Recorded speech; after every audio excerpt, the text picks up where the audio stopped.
to add this academic and intellectual value to our faculty members, to our students. Honorable Head of Department, Dr. Madia, all the visiting faculty and the regular faculty and the students and the scholars and the organizers, Assalamu alaikum and very warm welcome.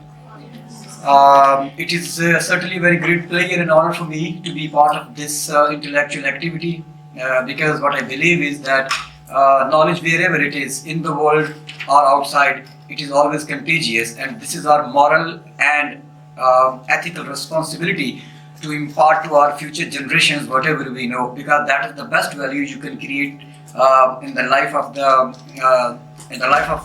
this world. When whatever you know, you deliver to the coming generations to make this world a more beautiful and peaceful place to live, full of knowledge, wisdom, and integrity. I'm not a kind of nutritional scientist or a natural scientist. I'm a social scientist. So this word is very catchy for me whenever I know about nutrition and its management and about the chronic diseases and all that, since all of these things lead towards one very common word, and that is health. So I would just like to quote one thing, since this ultimately leads toward human health and how we can make a very healthy lifestyle. In 20th century, two speeches went very famous in the world. First one was from Martin King Luther in 1960s. It was a very famous speech. You might have heard about that. I have a dream that one day this nation will rise up. And the second most important speech of the 20th century was only 30-second speech by the CEO of Coca-Cola, Brian Dyson, in 1990, when Coca-Cola's employees were going into a very depressive stage of life and there was very low motivation. And the CEO was seeing the things from a very different perspective. Their performance was going down. So he made just 30-second speech to all the employees all over the world. And this speech was very, very interesting, and somehow it is relevant to this very wonderful webinar as well. So I just want to relate it. Brian Dyson, while talking to all his employees, said that life is like juggling 5 balls in the air.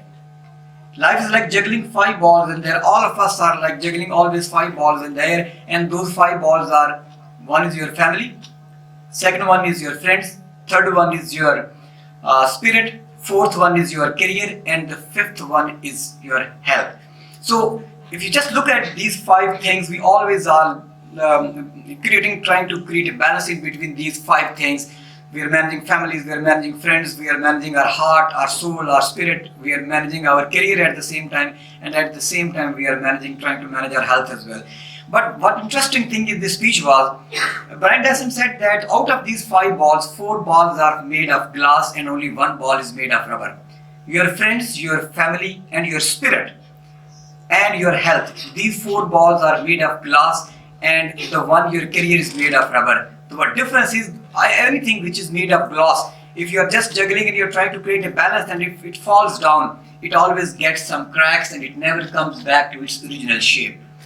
But only career is something, if it is fallen from your hand, it always comes back. You can start a new business, you can have a new job. But if your health is disturbed, if your family is disturbed, if your spirit, your inside is disturbed, and at the same time if your friends are disturbed, and if they are fallen, if they got the crack and the relationships are broken, you cannot fix them in a way they have been previously. So out of these 5 balls, one very important is health, and which is actually the most important factor that in our professional setting, in our educational setting, and in our social setting we need to focus on.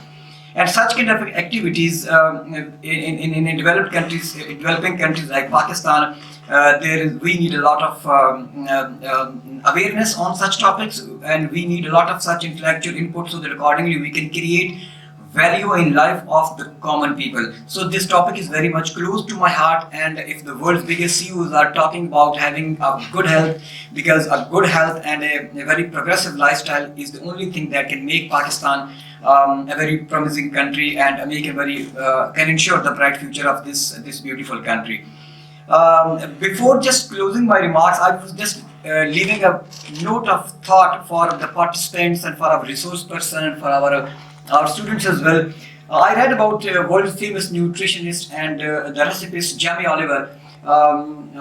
He's very famous for his making food recipes for celebrities and all that. So what wonderful contribution is made to the world is that in the African countries where there is a lot of food shortage, where there is droughts and lack of medicines and food, so he has actually prescribed a kind of such kind of biscuits, which actually if you just eat one or the two biscuits, what happens is that you cannot feel hungry for the rest of 24 hours.